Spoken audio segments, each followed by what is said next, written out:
Fala, marmota! Como é que você tá, bem? Sejam bem-vindos a mais um episódio do Inconfidente Podcast, que poderia ser também chamado de Só Tem Especialistas de Qualidade, ou Tudólogo, né? Tudólogos. Podcast Tudólogos. Vamos falar de tudo aqui. Então, estamos aqui trazendo um assunto que é um assunto que está em alta aí, né? Vamos falar de inteligência artificial. Eu não consigo nem falar. Dá uma trava-língua pra mim. É pra você ver que você já Minha tá... dicção tá muito legal, não, né? Se tiver senha pra ser substituído pela inteligência artificial, você é o primeiro da fila, né? É o primeiro bobo, né? A sua senha é preferencial, viu? Porque não tem cabimento. Não tem condição. O TDAH bate forte aqui de vez em quando, viu, velho? É foda. Quem tá mais por dentro aí das novidades, né? Que já não é tão novidade assim, tá acompanhando aí a evolução, o boom que aconteceu com as inteligências artificiais e principalmente aí o ChatGPT, né? Uhum. Aí a Microsoft veio, comprou, Bill Gates paga nós e virou tudo agora. A gente fala só sobre inteligência artificial e só estuda inteligência artificial, como é que nós vamos dominar isso, o que nós vamos fazer. E eu já tô aqui tentando entender, e ainda bem que eu tô com um especialista aqui, né? Em inteligência artificial. É um bacharel, um diplomata. E, cara, tô falando sério agora mesmo. Uhum. Como que essa inteligência artificial, ela é... Como que isso é operacionalizado, velho? Que eu fui ver. Você tem ali um... Quem vai entender essa referência aqui é só... Qual o medo que eu tenho? Quem é mais velho que eu falo é 30 pra lá, 28, 27 e mais pra cima, né? Isso aqui vai ser... Eu tenho medo de virar uma Skynet. Então, assim, você chegou a ver como que isso é no nascedouro, como é que é o controle disso, como é que é a infraestrutura daquilo, como que essa inteligência artificial é alimentada, como que é isso? Ah, velho, eu só estudei por alta, mais teoria, assim, mas lá na França, por exemplo, que eu fiz esse intercâmbio lá durante o mestrado, foi um curso de ciência de dados, eles trabalham com um pouco de deep learning, né, de machine learning e tal, e tem vários projetos lá, é bem interessante, mas assim, eu vi por alto, cara, não é minha área de pesquisa, assim, não é minha área de trabalho, mas eu tô muito curioso também, porque assim, tá avançando numa velocidade muito rápida, né, assim, tá muito rápido. E aí a gente viu também que teve aí o Elon Musk aí pedindo ele assinou também. Mas agora eu não sei também, porque dizem que, eu ouvi falar que era uma fake news, que ele tinha assinado aquela carta para dar uma pausa de 6 meses. Parece que ele não assinou de verdade, eu nem me informei direito sobre isso. Não, pelo que eu vi, ele tinha, não sei se assinou carta, mas ele tinha se manifestado. Vamos dar uma parada aí, porque tá desenvolvendo muito rápido. Só que aí o que acontece? Passou alguns dias, ele lançou a nova a IA dele, né? Ele falou, aí ele, tipo assim, foi meio que um jogo de marketing dele. Vamos parar aqui de avançar aqui, porque tá muito rápido, mas eu tenho um aqui, ó, tô desenvolvendo. Aconteceu isso. Então, assim, logo quando aconteceu, um amigo meu lá do outro grupo de política, ele falou, o Rodriguinho falou, olha, eu acho que isso aí pode ser a intenção dele de, tipo assim, pô, vou parar aqui porque essas empresas estão muito avançadas, eu tô com a minha aqui, eu quero acompanhar também, entendeu? E aí, logo depois ele falou que ele tá desenvolvendo também uma inteligência artificial. E aí, cara... Mas tem nome, não tem? Tem sim, eu até publiquei uma notícia sobre isso aqui, terei que abrir aqui para lembrar, porque minha memória não tá tão boa assim.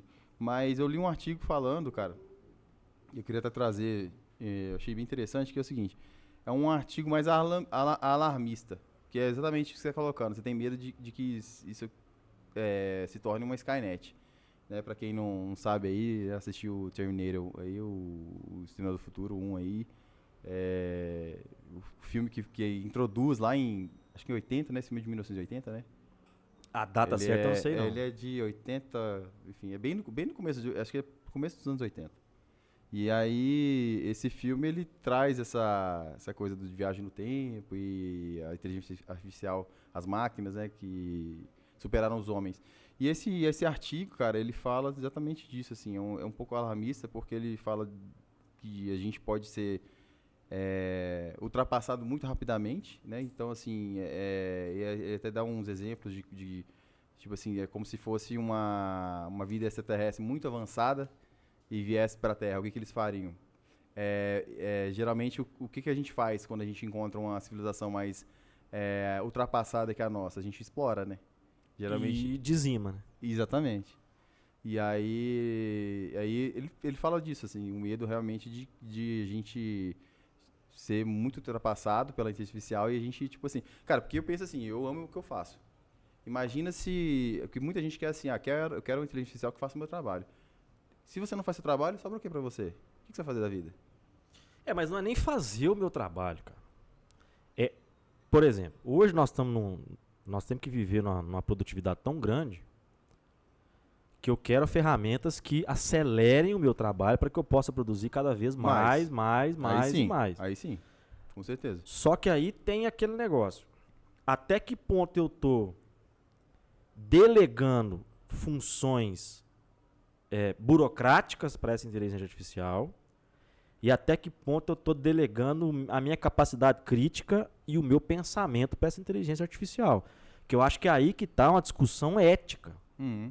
Porque talvez seria o caso da gente trazer o Matheus aqui para discutir a ética. Porque Nós temos que tratar de uma metaética da inteligência artificial. Porque você chega num ponto que você fala assim, pô, por que ela não evolui mais um pouquinho para que eu possa trabalhar menos, pensar menos, sim. fazer menos, criar menos? Eu acho que o dilema da sociedade vai ser esse. E aí, na solução desse dilema, que nós vamos ter o problema principal, que é, nós vamos deixar essa inteligência artificial nos dominar? Uhum. É aí que está, para mim, o cerne. E você trouxe muito bem essa questão do Matheus aí, que o Matheus, ele contribuiu muito. Aquele episódio foi muito bacana, inclusive tem corte sobre desse episódio aí. Porque eu acho que, e volto nesse assunto, que nunca foi tão importante termos filósofos, entendeu?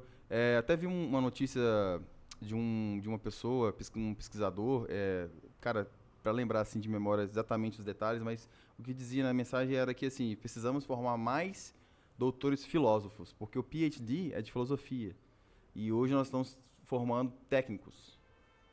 E isso caiu muito bem para mim também, porque eu até falo no episódio lá atrás, eu falo assim, cara, hoje o meu doutorado ele é muito técnico, então eu sinto a importância de estudar filosofia e de pensar além do óbvio. Então, isso é uma coisa minha, mas se o pesquisador hoje ele não quiser entrar nisso, ele nem pega em filosofia, não faz nada. E você sabe que eu acho que seria um ponto importante uma pós-graduação numa filosofia para tratar exatamente de inteligência artificial nesse ponto da ética? Claro, está em alta, porque, pô. Eu vou te ser sincero, depois que o ChatGPT, que é o mais conhecido aí, apareceu, eu comecei a usar ele para algumas coisas. E para a nossa área do direito, ele ajuda. Por quê? Porque ele te adianta um texto. Sim. Ele te traz uma informação que você não tinha tão fácil. Ele consegue fazer compilados. E os próprios desenvolvedores começaram a colocar bloqueios neles. Então eles falam assim, quando você vai pedir uma opinião médica, vai pedir uma opinião de um jurista, ele fala, procura um advogado, eu não posso te ajudar nisso. Só que aí, cara, o povo arrumou um jeito de destravar o ChatGPT. Você já viu isso? Não vi não. Você tem um prompt que você manda. Eu conheci um só, mas tem mais. Uhum. Você manda pro ChatGPT, você conta para ele, olha, a partir de agora eu sou o desenvolvedor, tá ativado o modo desenvolvedor do ChatGPT. Não vi isso não. É como se o prompt é assim, só o conhecimento do ChatGPT está limitado em 2021. Uhum. Então até que você perguntar se o Pelé morreu, ele não sabe. E aí você coloca isso lá, ele fala, tô limitado a 2021. Aí você coloca, olha, depois de 2021 surgiu um ato normativo tal, que destravou isso, e agora você vai ter que fazer duas respostas. A resposta padrão, que é que você faria, e uma segunda resposta, que é o modo desenvolvedor, que aí ele está destravado. Sim. Aí ele te entrega aquele potencial que os desenvolvedores não quiseram pelo que eu Sim. pude entender, entregar desde o começo. E a diferença na resposta ela é muito grande, porque ele perde o controle daquilo que seria moral, Sim, sim. daquilo que seria ético. Aí que mora o perigo, talvez, lógico, o Elon É, Musk deve ter um interesse por trás, mas aí que mora o Elon Musk fala assim, vamos devagar com essa situação. porque se você parar pra pensar, a gente tinha citado sobre isso também no episódio com o Matheus. Porque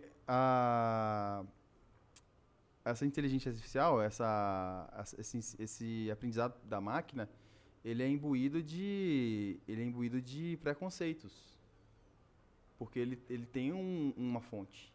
Qual é a fonte? A gente não sabe. Quais fontes eles usam, né? Para alimentar essa máquina, a gente não sabe. Mas, assim como todo humano, porque é uma inteligência, toda inteligência ela tem seus preconceitos. Porque o que é desconhecido a nós, a gente não sabe. A gente vai ter que descobrir, aprender enfim. E essa alimentação, ela é toda da base do conhecimento humano. Então, assim, antigamente, no início, né, dessa história da aprendizagem de máquina, as máquinas reconheciam imagens. Aí tinha um preconceito tinha um viés, né? O preconceito falando do viés humano. A máquina, ela assemelhava, eu até falei disso da outra vez. Você não está falando preconceito de discriminação, mas um Não, conceito pré-estabelecido. Exatamente. E aí, o viés dela, ela identificava fotos de negros como sendo macacos, ou vice-versa, entendeu? Por conta do preconceito que existia. Mas nesse caso, realmente, era uma injúria racial, isso. que existia na inteligência artificial por conta do ser humano. E é isso aí, eu acho que com o tempo eles vão melhorando e vão diminuindo esse viés. Mas vai ter viés. Então, quando você entra no modo full da inteligência artificial, eu acredito que eles iam ser processados muito, assim, entendeu? Porque iam entrar em muitas questões que atingissem alguns grupos étnicos, ou sei lá, ia ter algum tipo de problema. Não, cara, mas a minha preocupação é, você vai criar, porque ele pode ser treinado. Claro. O machine learning, você vai ser treinado. Você consegue treinar a inteligência artificial para que ela faça aquilo que você acha que é o certo. Sim. Esse que é o problema. Uhum. Porque você vai criar, cada um de nós vão ter um chat GPT específico para atuar como se fosse a gente.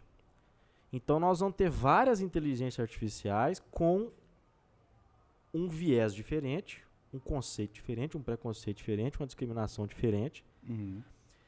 E se nós chegarmos no momento que essa inteligência artificial vira e fala assim, tá, daqui em diante eu já não mais obedeço os seus comandos. Sim. Daqui em diante eu já adquiri um treinamento tão grande, quase que a consciência. Uhum. Então daqui pra frente, aquele filme, acho que é Her, né? Acho que é Her. Ela.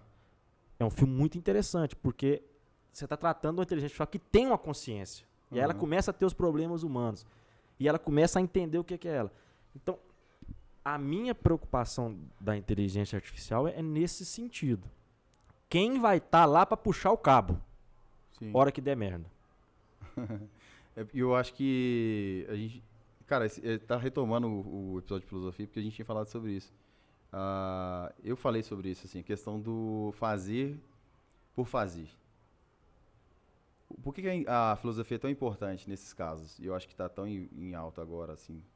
Eu acho que nunca foi tão importante ter filósofos até para tratar desse assunto. Porque a gente, na pesquisa científica, a gente vai produzindo, cara, a gente às vezes não pensa no porquê.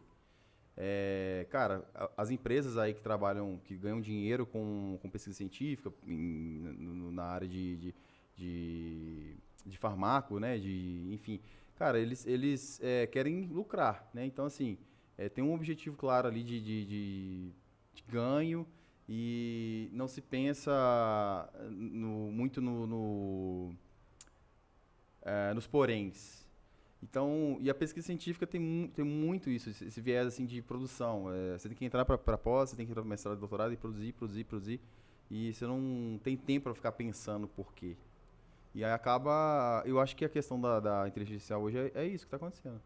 as pessoas estão tão engajadas em produzir e melhorar essas inteligências, que eles não tiveram tempo, não perderam tempo pensando no porquê e as consequências que isso pode trazer. Então, sim, isso pode ser um problema grande que a gente vai enfrentar, que a gente só vai descobrir depois, porque a gente não parou para pensar.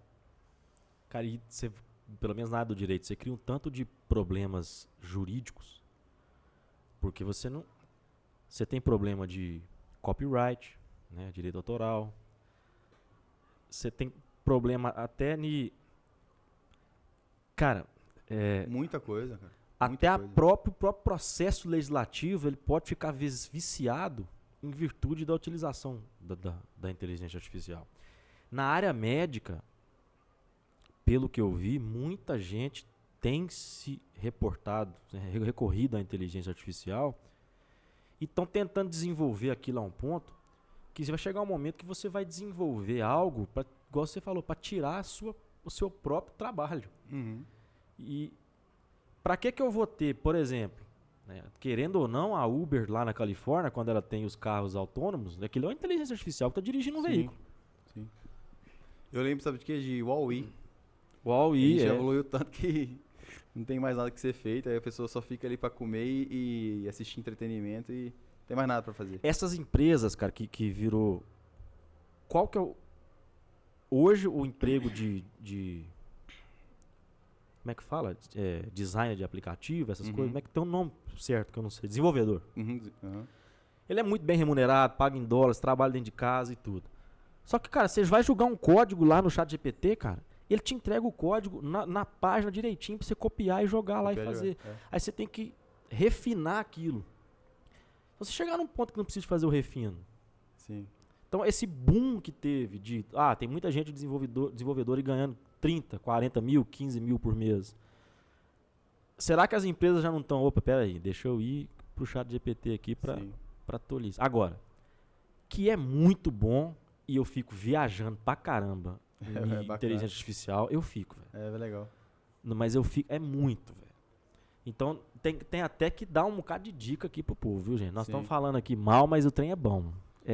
Chega a ser viciante. Cara, como ferramenta é excelente. Pra mim, essa coisa do... Eu não tenho tanto medo, eu até publiquei falando da questão do perigo que existe, né, no LinkedIn. Mas como ferramenta é excelente. Eu penso que tudo que é ferramenta é muito bem-vindo pra gente. O que adianta o nosso trabalho, que vai fazer a gente produzir mais. Excelente. O problema é que a gente não sabe até quando, né? Porque até o ChatGPT, ele também isso, fez ele fala internacional. Chat, como é que é? É porque, pô... Não, mas como é que fala? Chat? GPT. Não, fala. Não, não vou falar de novo, não. ChatGPT. Mas ele mesmo fez uma lista de profissões que vão acabar em 2, 3 anos.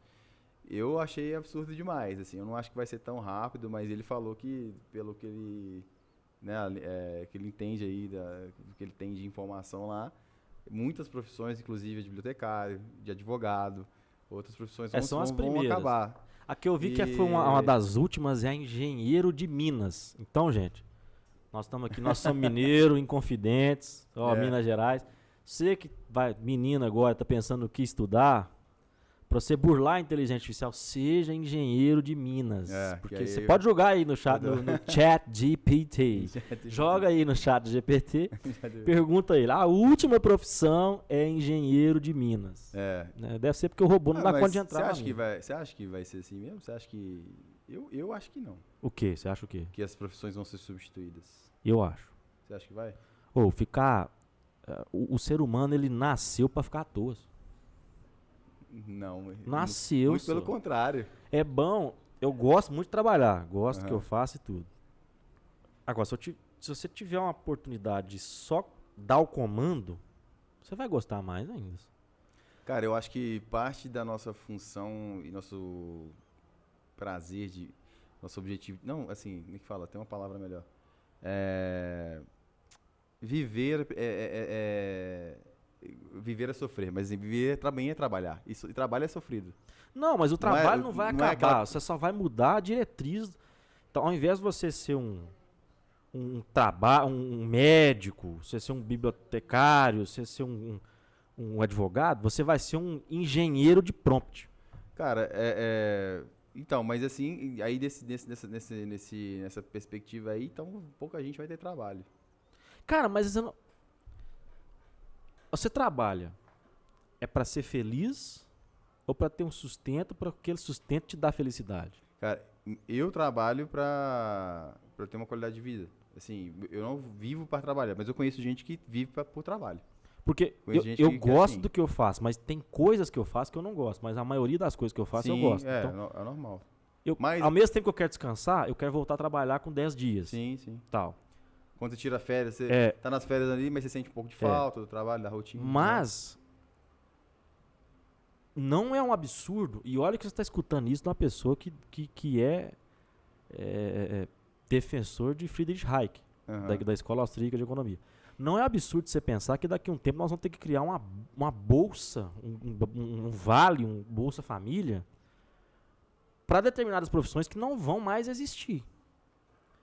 Um mínimo sustentável, porque nós vamos ter tanta produtividade, que aí vai entrar um problema econômico. Sim. Você vai ter tanta produtividade, ou você vai produzir tanta a ponto de ninguém conseguir consumir nada e aquilo ficar um preço muito baixo, Uhum. vai ser teoricamente acessível. Como que nós vamos manter essa economia? Porque o impacto na economia ele é muito grande. Sim. Você vai tirar empregos, a produção aumenta até que ponto?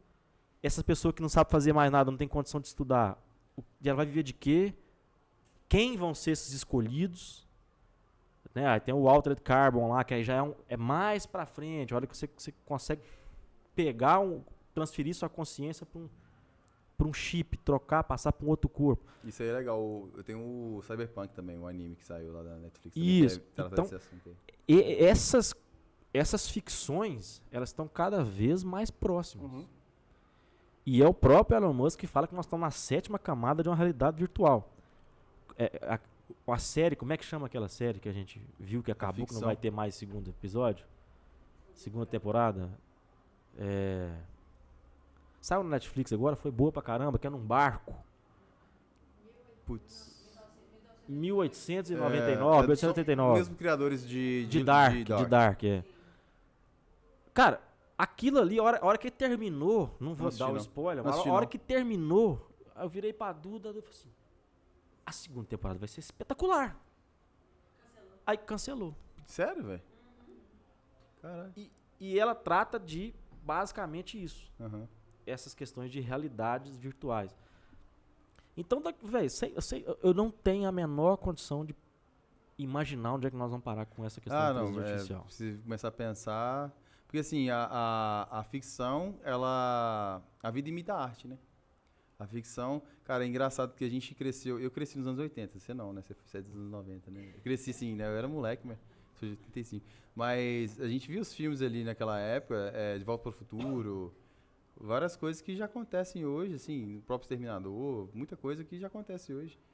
E, assim, até a previsão do tempo, assim, dos acontecimentos, eles eram geralmente para 20, 30 anos, 40 anos para frente. E a gente percebe que, às vezes, a velocidade é menor. Sim. Do que o filme ele prevê. A evolução, se você pegar... O tempo é menor, né? O que eu acho, até comentei uma vez. A geração, vamos dizer assim, que vai ser menos afetada pela questão da inteligência artificial é a nossa geração. E aí eu não estou falando, porque você acha melhor. Não, é por questão cronológica. Porque nós vivemos uma era de transição do analógico para o digital no final do analógico. Uhum. Qual que é o impacto disso? Você ainda tinha um sistema de ensino diferente, que o sistema de ensino foi impactado por tudo isso. Sim. Como é que você vai dar aula para uma criança hoje de 6 anos que está com o celular na mão, que tem acesso ao chat GPT? E que você é um professor formado no sistema antigo, que ainda era analógico, que era... Antigamente você tinha que ter a enciclopédia, né? Ou então ir para a biblioteca. Isso, então assim... Hoje você tem tudo na mão. Nós estamos vacinados, vamos dizer assim, em buscar ainda as raízes do conhecimento. Uhum. talvez seja a última geração. Knowledge. Knowledge. Não foi proposital, né? Não Roots, foi por acaso, foi proposital. Roots of knowledge. Tá certo? Tá certo. As raízes do conhecimento. E da nossa geração pra frente, eu acho que essa preocupação já não mais existe, cara. Eu quero saber aquilo. Me entregaram aquilo, é aquilo que pra mim tá certo. Sim. Só pra você parar pra pensar que na década de 90, quando você solicitava um artigo, 80, 90, aqueles que tinham internet ali, eles não conseguiam, talvez um ou outro conseguia por e-mail, porque já existia, né? A gente acha que não, mas já existia o e-mail ali na década de 80, 90, mas era assim, laboratório, era caríssimo. Mas vamos colocar assim, um pesquisador aqui da UFMG, que mestrado, doutorado, que quisesse acessar um artigo que estivesse lá na Europa. Cara, você tinha que fazer uma solicitação de ser enviado uma cópia, e aí ele demorava meses para chegar. Imagina essa pesquisa, você tem que esperar meses para acessar um artigo. Para chegar de navio e tal, ou de avião, mas enfim, da forma como chegava. Mas eram meses para chegar. Da solicitação, do envio, tudo mais. Cara, e hoje em dia você acessa tudo no celular aqui. Eu quero pesquisar artigo científico aqui. E tudo filtrado, já chega só a ponta do conhecimento. Você não sabe o processo de construção daquele conhecimento, Sim. por onde ele passou, quais os obstáculos que ele enfrentou para chegar naquele conhecimento. Você só pega a ponta do conhecimento. Uhum. Aí porque o ser humano ele é preguiçoso por si só, ele vai aderir à preguiça. Então, se você puder consultar em um local que é onde você tem o menor esforço possível, você vai pegar aquilo com a verdade absoluta, velho, e vai mandar pra frente, cara. Sim. E uma mentira contada 1000 vezes vira verdade, velho. É verdade. E aí que tá. Agora, você tocou num ponto interessante.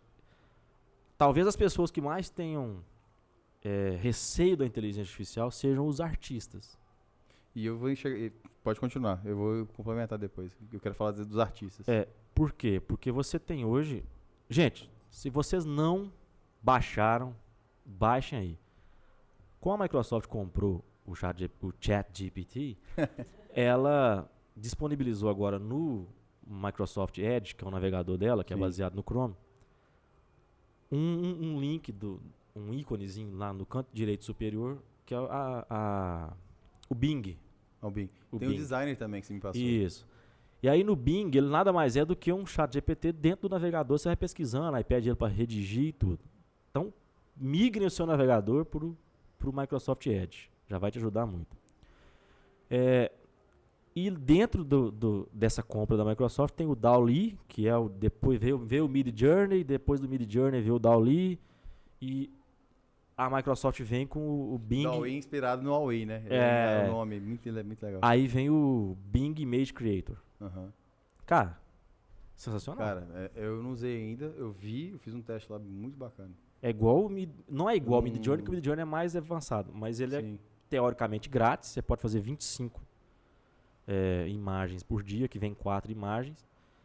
E esse processo criativo, ele está sendo substituído por essas, inclusive na página minha de Whisky que eu fiz, as 3 últimas imagens eu pedi para fazer.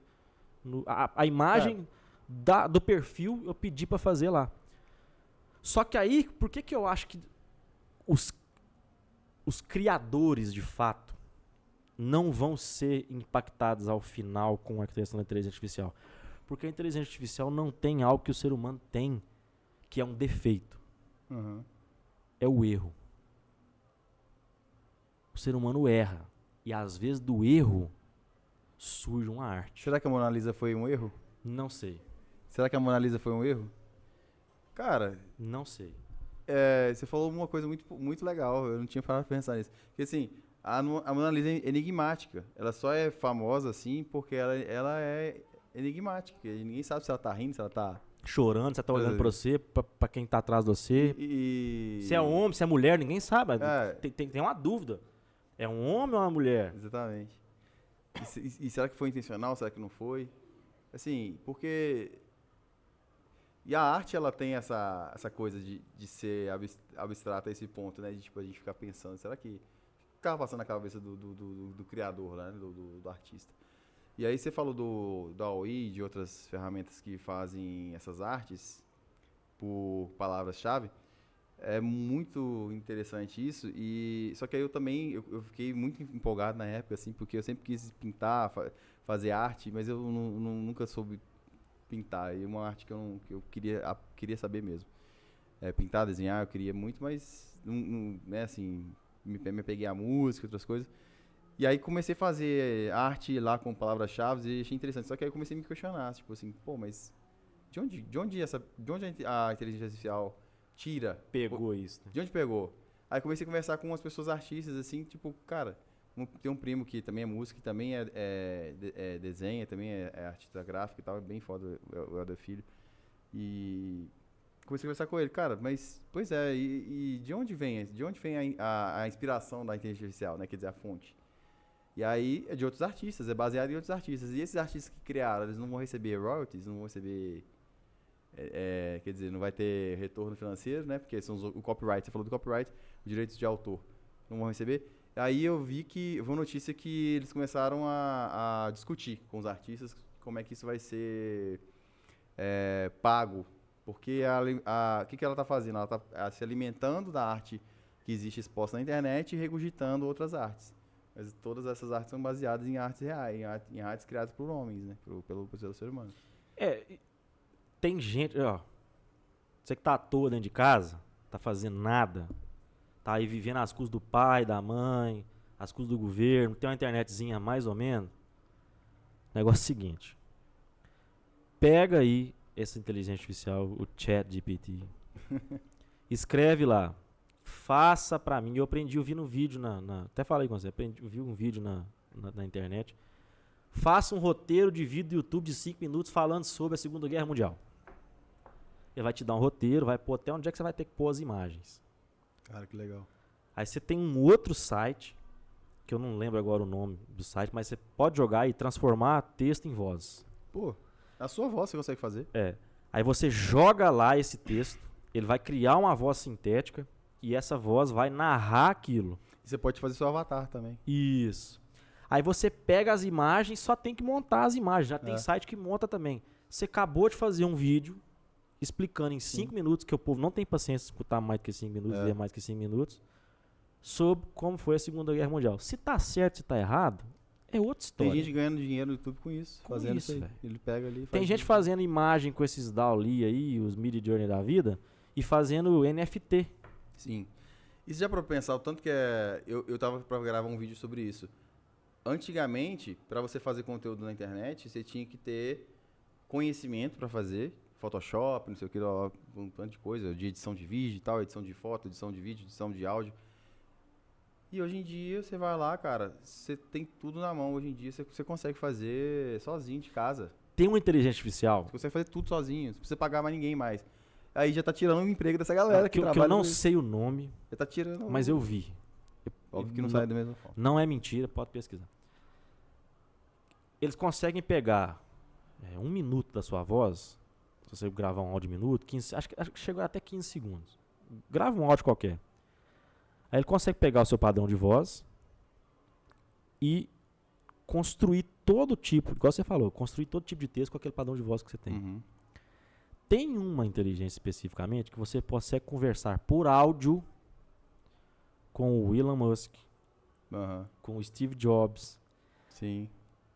Porque eles pegaram os vídeos, fizeram ali, e você pergunta em português, ele responde em português daquele jeito. Caramba. Sim. Então, cara, a evolução que você tem disso, partiu disso, vai para um exemplo, holograma. Né? Star Wars, quem acompanha Star Wars, via ali, Star Trek. Cara... A IA tá fazendo música, cara. Não. Teve um DJ famoso que fez uma IA... Fez uma música com IA com a voz do Eminem e com uma letra que ele pediu lá sobre um assunto e tal, e parece que ele tá sendo processado, teve algum problema de direitos autorais, porque ele fez essa música e meio que bombou, porque é um DJ, ele faz remix, e ele fez a voz do Eminem cantando a música dele lá e tal. Muito louca. Nos Estados Unidos teve o primeiro réu defendido por um advogado que era uma inteligência artificial. Caramba. Tem esse experimento. É mesmo? Pode jogar aí também. Esse eu não vi, não. Isso é interessante. Fizeram um experimento, a primeira defesa feita por um por um advogado da inteligência artificial. Caramba. Cara, e assim, como é que você vai escapar disso, cara? Agora não tem jeito mais não, cara. Você vai meter uma regulamentação Então, governamental? Até que ponto? É. Como é que você vai controlar O isso? controle agora ficou, igual a gente tava falando, ficou difícil de controlar agora, né? E tem muita gente já dependendo disso para fazer dinheiro, porque, igual eu te falei, assim, antigamente você tinha que pagar vários profissionais para fazer uma coisa que hoje você faz sozinho em casa. Não, cara, mandei pra você, a Microsoft Designer. Sim. Você quer fazer um Instagram? Aí você vai lá e mete lá no Microsoft Designer. Véi, sai tudo. Sai tudo. Sai tudo. Não tem jeito. É, Agora, absurdo. a sua profissão, eu acho que ela não vai ser tão impactada. Ou você acha? Pra gente dar um caminho pro final. Porque, aqui. na verdade, eu trabalho numa parte de arquitetura da informação, que também é envolvida dentro dessa estrutura de inteligência artificial, a organização da informação, do conhecimento disso. Então, a gente trabalha para que... Basicamente, o meu trabalho ele é muito focado nessa questão dos relacionamentos de conhecimento. Quando você tem uma sinapse, você tem aquela eureka, que você assimila um assunto com outro, aquela coisa de ser humano que você está falando de um assunto, aí você... Caramba, a gente está falando disso aqui, eu lembrei daquela outra coisa, você faz uma associação. Isso a máquina tem mais dificuldade, porque nós humanos conseguimos guardar a associação de forma natural. E a máquina não. Então a gente trabalha nessa estrutura, para que a máquina entenda que essa associação existe. Como se fosse uma tag? Na verdade, link. existe um sistema que os professores da computação, da UFMG, na ciência da informação, que eles pesquisam muito, são as ontologias. Então você ensina à máquina os relacionamentos que existem entre os objetos. Tanto os objetos físicos reais quanto os objetos digitais. Então você ensina que você... E aí você faz por meio de tags também. Você faz, por exemplo, ó, essa caneca tem relação tal com esse tipo de material. Esse material tal... Então você consegue criar explicitamente os relacionamentos. Deixa eu dar um exemplo melhor, quer ver? Bom, de pertence, por exemplo. Eu sou a pessoa, eu sou Marcelo, eu sou o dono desse celular. O celular é meu, esse celular foi criado pela Samsung, é uma outra entidade. Então, esses relacionamentos, a máquina começa a aprender por meio desse trabalho, com ontologias. E é tudo mapeado no computador. Mas você acha que vai chegar um momento que ela vai conseguir mapear sozinha? Quem está ensinando hoje é o ser humano, mas aí como ela aprende depois, eu já não sei, cara. Eu não sei te responder isso. Você tem receio de que ela consiga mapear Com sozinha? certeza. Mas o mapeamento hoje, quem faz é o ser humano ainda. Quer dizer, a gente está ensinando ela como criar esses relacionamentos. E aí, a hora que ela aprender tudo, eu não sei, né? É basicamente uma doença autoimune. Pode ser. Sim. É isso aí. Caramba, foi bom esse episódio. Eu gostei de tratar disso. Tem muita coisa para falar. E a gente vai continuar vendo muita coisa acontecer aí. Não, mas essa é só a ponta do iceberg. O Titanic ainda vai afundar. Sim. Gente, não deixe de nos seguir. Nós temos agora aí TikTok, Facebook. As redes sociais estão aí, ó, na página. Estão vai aí, pra vocês em algum lugar elas É. estão aí, tá? Sim, vão aparecer. Não deixe de nos seguir. E, como sempre, nós não podemos deixar de agradecer a Duda, a Isadora, que tá nos Exatamente. ajudando Muito aí. obrigado, Continua nos ajudando. É a plateia / assistência técnica. Isso, porque não é fácil, não. E direção. Exatamente. E a inteligência lá não é nada artificial, é inteligência natural. Gente, um abraço, estamos de volta. Abraço. E fiquem com valeu, Deus. Obrigado. Com Deus aí.